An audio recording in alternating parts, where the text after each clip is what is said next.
Welcome to Stitches and Stories Studio, where stories begin. Hosted by author Millie Story, this weekly podcast is a cozy corner for writers, readers, dreamers, and creative hearts who believe stories still have the power to connect us, comfort us, and call us forward. Here we talk about writing, publishing, creativity, craft, and the courage it takes to begin, or begin again, one page at a time. Whether you're starting your first draft, finding your way through revision, learning the business of books, or simply looking for encouragement to keep going, you're in the right place. Now, here's your host, Millie Story.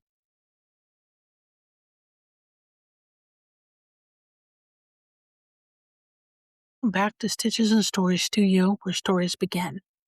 Today I want to talk about the Gatekeepers.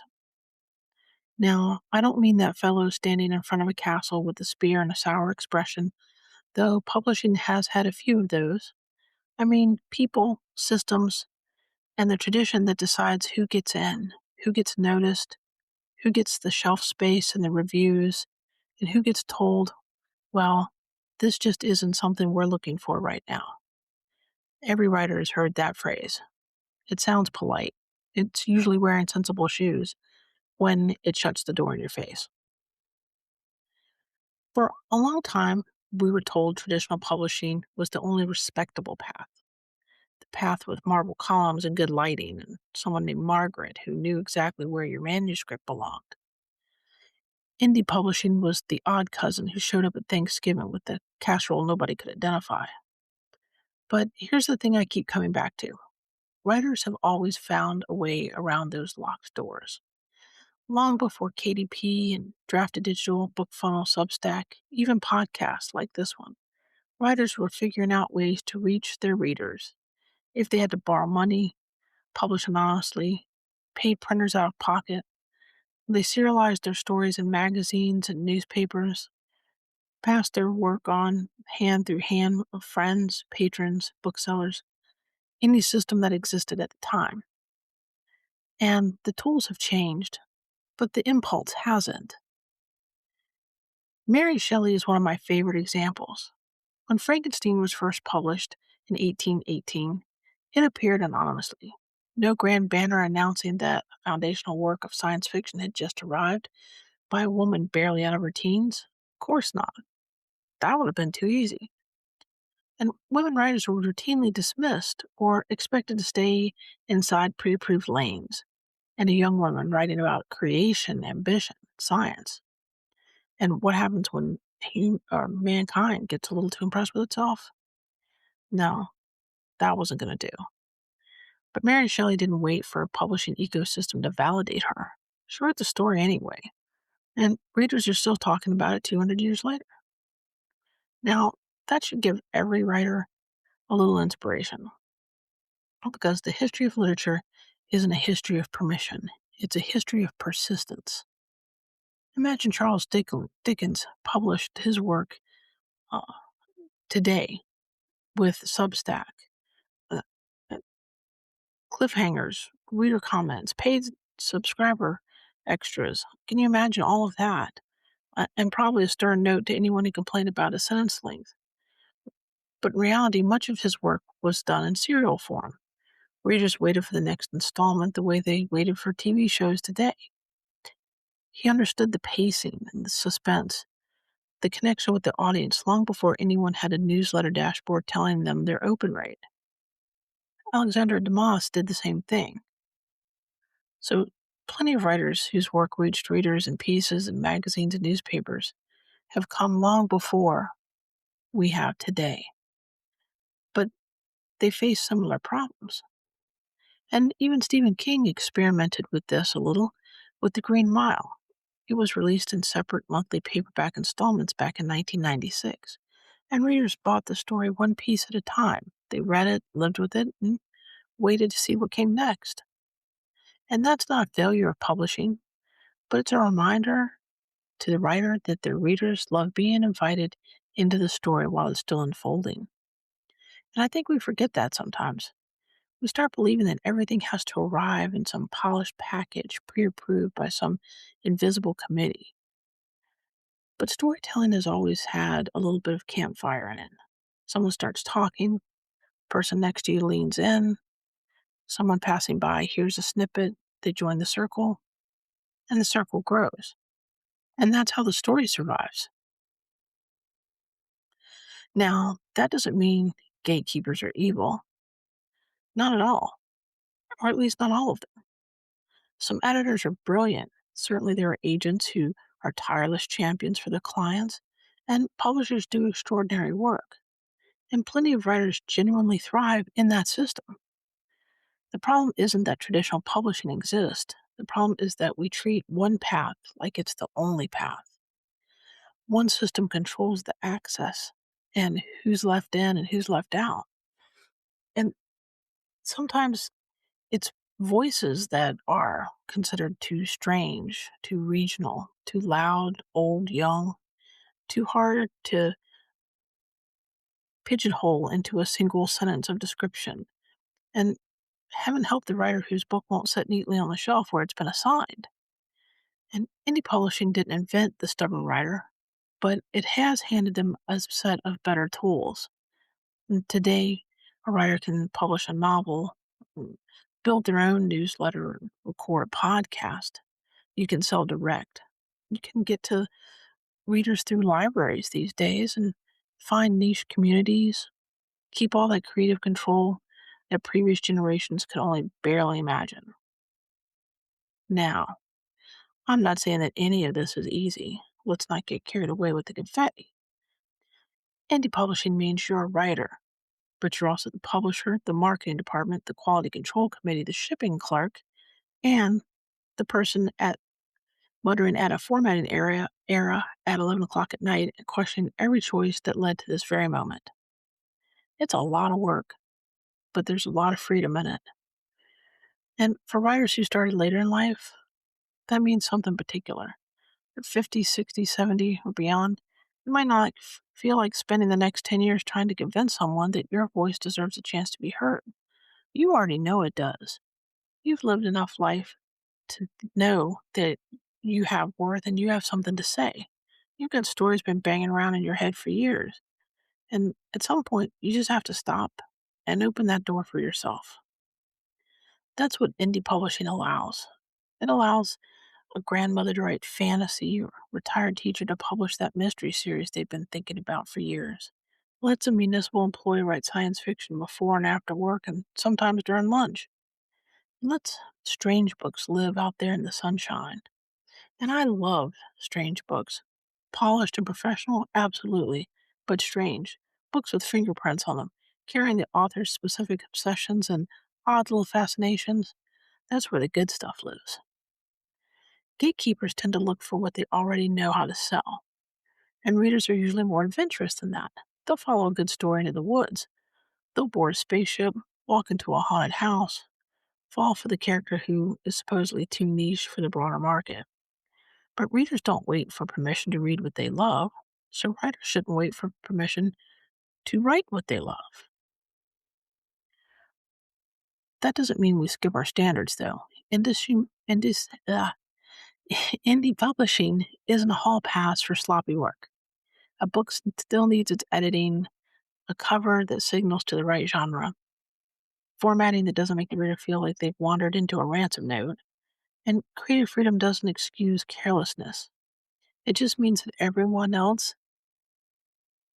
gets to tell you whether your story is legitimate, that it isn't up to you. You build trust directly with the reader, one book, one newsletter at a time. One person say, I read this, I think you might like it too. And that has always been, I think, the real engine of books, not the awards or algorithms or the secret handshake at a mahogany desk. Trad or indie, we're all chasing the same thing. Here's a little secret. We already know what it is. It's the readers. A reader finds a story finds another reader, then another. Sometimes slowly, sometimes it takes years. Mary Shelley didn't become Mary Shelley because the marketing department positioned her perfectly. The story endured. Dickens kept readers waiting because they cared what happened next. King could release a novel in installments because readers trusted him enough to come back. And that's the dream, really. But here's where the conversation gets a little more interesting. Indie publishing gave writers a way around the old gates. We bypassed the old guard. And then, here and there, some of us started building new ones, usually with the best intentions. I include myself in the us. I don't think anyone sets out to do this. It happens gradually, the way advice usually does. You learn something that works for you and you get really excited about it. And somewhere along the way, the this worked for me quietly turns into this is how it's done. Indie publishing was supposed to make room for the odd book, the late bloomer, the regional voice, the quiet story, the manuscript that didn't fit in whatever marketing box was fashionable that year. And mostly it still does. But I think what's worth noticing is when the language shifts. Publish faster. Use this kind of cover. Build your newsletter this way. Choose wide or choose KU. And be ready to defend it. Fail to follow the growing formula, and somebody, usually with love in their heart, would gently imply that you're not quite serious yet. And bless their heart, because that starts to sound an awful lot like the same gate. It's just been repainted. I want to be careful here because there's a real difference between two things that get lumped together. Advice is not gatekeeping. Standards are not gatekeeping. Telling a writer to edit their book, respect the reader, learn the business and the craft, that's stewardship. That's taking a reader seriously. The trouble starts, and I've heard this a lot recently, when helpful guidance hardens into doctrine. There's a difference between saying, here's what I've learned, and saying, this is the valid path. One is a map, the other is a toll booth. Indie publishing works best when writers are generous with their information. What worked, what didn't, what cost too much, what saved time, what made us want to lie down in the driveway and let the squirrels take over. And that kind of honesty can help everyone. And the trouble starts when one person's experience quietly becomes everybody's rule book. One writer publishes quickly and succeeds, and suddenly speed looks like it's the whole answer. Another earns well in some hot niche, and now every book gets measured by how effectively it serves a market. And someone builds a strong direct sales platform, and not selling directs starts to sound like you're falling behind. And someone else is doing great in Kindle Unlimited, and going wide starts to sound like wandering off with nothing but a granola bar and poor judgment. Every camp builds its own fence. Every fence gets defended, and before long, indie writers are standing around arguing over whose gate is the most enlightened. And that, frankly, is exhausting. And it serves no one. And it really kind of defeats the point of being indie, doesn't it? I mean, we didn't step away from one permission-based system just to build another one with different login credentials. Nobody built their own door because they secretly missed being told they were standing in the wrong hallway. The beauty of indie publishing was never that every writer gets to skip hard work. It's that every writer gets to choose which hard work they're willing to do. A fast-release romance author might build a business on frequent publication and series momentum. A literary science fiction author might need a slower pace, deeper revision, a longer runway. A cozy mystery writer might thrive in a tight niche and a loyal readership. A memoirist might publish one book that took 20 years to live and 5 years to write, and a poet may never think about an algorithm in their life. None of those paths cancel out the others. They're different boats in the same water, and the point is never to sink someone else's canoe just because it doesn't look like your kayak. The point is to keep more writers afloat. And this is where we have to be a little careful with ourselves. Once we've learned something, it's tempting to turn it into a rule. Publishing feels uncertain, and rules are comforting. A checklist feels safer than a blank page for sure. If someone hands us 12 steps to success, part of us wants to believe it because the alternative is admitting publishing is part craft, part business, part timing, part luck, and part standing in the kitchen eating crackers while refreshing your sales dashboard that hasn't moved since breakfast. Rules feel sturdy, and creative careers rarely are. What worked in 2014 may not work today, and certainly what works on Amazon may not work on Kobo. And what serves a thriller writer with a 10-book backlist may not help a debut fantasy author at all. A system built by someone with no day job and a marketing budget that may not fit a writer's drafting chapters before work while the dog stares at them like breakfast is a constitutional right. One writer's strategy isn't scripture, it's a case study. That distinction alone can save a lot of heartache. When we're starting to, when we start treating our own playbook as the playbook, even with the best of intentions, we risk narrowing the very field we fought to open. Certain genres, formats, business models start to look more legitimate than others, and writers who already felt shut out of traditional publishing start to feel shut out of indie publishing too. And that should give us all pause. Now, I understand the impulse to want there to be standards as the community grows. People want a shared language. They want a way to tell serious writers apart from scammers, the folks uploading this half-baked nonsense with covers that look like haunted PowerPoint slides. And that's fair enough. Readers deserve care. Writers deserve honest information. And the community needs some boundaries. But there's a real difference between protecting the quality and policing legitimacy. Poorly edited book is a craft problem. Misleading scam is an ethics problem. A writer chewing a slower path is not a problem. A different business model, also not a problem. Skipping a popular trend because it doesn't fit your voice, definitely not a problem. The danger is when we quietly confuse not how I'd do it with wrong. Independence asks for real tolerance of variety, and that's harder than it sounds. It's also much easier to say, here's the right way. The more honest version sounds like this. Here's one way, and here's why it worked for me. Here's what it cost, or here's who this might help, and who it might not serve. That kind of guidance leaves the door open, and doors are what we should be building, not gates. I want indie publishing to stay wide enough for this strange book, welcoming enough for writers starting at 50, flexible enough for the author with the full-time job, family, the aging parent, health issues, limited funds, or a brain that doesn't run like everybody else's. Room for the careful writer and the fast writer, the experimental and the genre loyal, the hobbyist and the career-minded, and the person who simply has a story that won't leave them alone. Because the readers aren't all the same either, so why should the writers?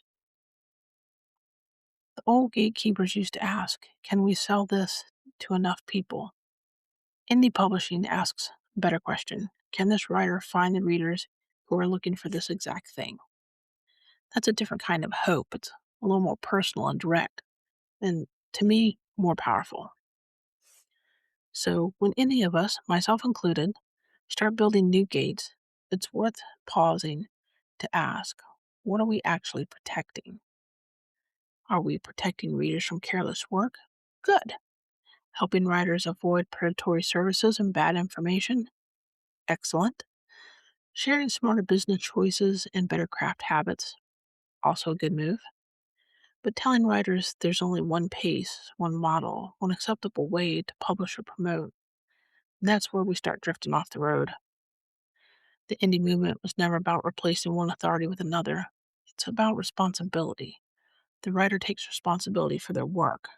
The publisher who's often the same person, takes responsibility for the product. The community takes responsibility for sharing knowledge without turning it into some yeah, strict, massive way to do things with chains and consequences attached. Readers take responsibility for choosing what speaks to them. No one needs to stand at the gate deciding which stories get to pass. We already had that system. A lot of us came from there because it was too narrow. So let's not rebuild it in its own image. Let's build better roads instead, with better signage and rest stops and places where somebody who's been walking a while can point to the next town and say, here's what I know. Take what helps, leave what doesn't, and keep going. That to me is indie publishing at its finest. Not a free for all, but not a secret club. There's no purity test involved. Community of working writers, rebels, learning out loud, sharing what we can, respecting different goals and different ideas, and remembering that independence was never supposed to make us smaller. It was supposed to make more room. Gatekeepers will always exist somewhere. That's what gatekeepers do. Some come from outside, others, if we're not careful, can come from the inside. We don't need more people standing around with clipboards deciding who counts. We need better books, clearer information, honest conversations, a little more generosity, a little more grace, and a little less superiority. And most of all, we need to remember why we came through the indie door in the first place. Not because it was easier, because it certainly isn't. There's no guarantee of success. We came because the door was open, and we wanted to see what was on the other side. So let's keep it that way. We're all individuals. No two of us are alike. So no process is going to be alike. Our stories are going to be different. Look how many people write romance. Thousands. But never two books are the same. And never two systems are the same. Each process, each mode of success is unique to the individual who's working that process. And for those people who are working in the traditional space, good for them. That's almost its own kind of indie because that's their comfort zone. That's what they can do. That's what they can handle. That's what works best for them. And there's no judgment in that. That's awesome. That's great for them. I personally can never imagine a scenario where I would write full time in a traditional sense. I'm all about the indie movement. I'm all about embracing individuals with their own unique voices and celebrating that. I do publish hybrid because I do have short stories in anthologies. But an anthology is not even just one voice. That's many voices in one book. And how awesome is that? I mean, that to me, that's indie personified. There's a book with 14 different writers in it, 14 different stories, different styles, different experiences. It's amazing to me, truly amazing. And there's a lot of advice out there, a lot of other podcasts or newsletters or just videos and things, books on how to get it done. And if you're a new writer, please don't take any of these as gospel. Find the nuggets in them that work for you and discard the rest. It doesn't do any good to hang on to it if it doesn't work for you. And I listen to a lot of other podcasts that are amazing, but I don't follow them all step for step. I'll listen to an episode and there might be one nugget out of that whole episode that, that's that sounds like a good idea, something I want to try. Others, the whole episode might be amazing. But that's the cool thing about all these different voices. You get to pick and choose, and there isn't anyone telling you that you have to do it that way. And don't let anyone do that. Even if you go traditional, read your contracts. Make sure you know what you're signing up for. And if you're okay with that, that's cool too. That's awesome. But know what you're getting into and make your own decisions. Don't let anyone force you into a situation you don't want to be in. It doesn't feel right. The vibe isn't right for you. It's not the future you see for your book. But the cool thing is, you can always write another book.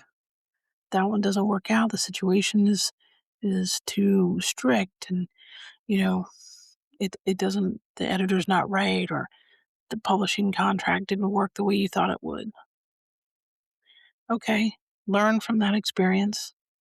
Be better next time. But you can always write another book, start a new series. And that's the cool thing about this life and about being indie. No one has to tell us what we can write and what we can't write. We write what we want and publish what we want. And to me, that's the whole point of life. So enjoy your week and enjoy your writing. Thank you for joining us this week at Stitches and Stories Studio. If you enjoyed this episode, you can find more conversations about writing, creativity, publishing, and the storytelling life in the backlist, available wherever you're listening today. You can also support the podcast by subscribing on Substack or by visiting Buy Me a Coffee. To explore Millie's books and short stories, visit stitchesandstories.com. You can also find her on Facebook, Instagram, and X as Melissa L. Story. For questions, comments, or podcast sponsorship opportunities, please reach out by email at millie@stitchesandstories.com. Thanks again for listening to Stitches and Stories Studio, where stories begin.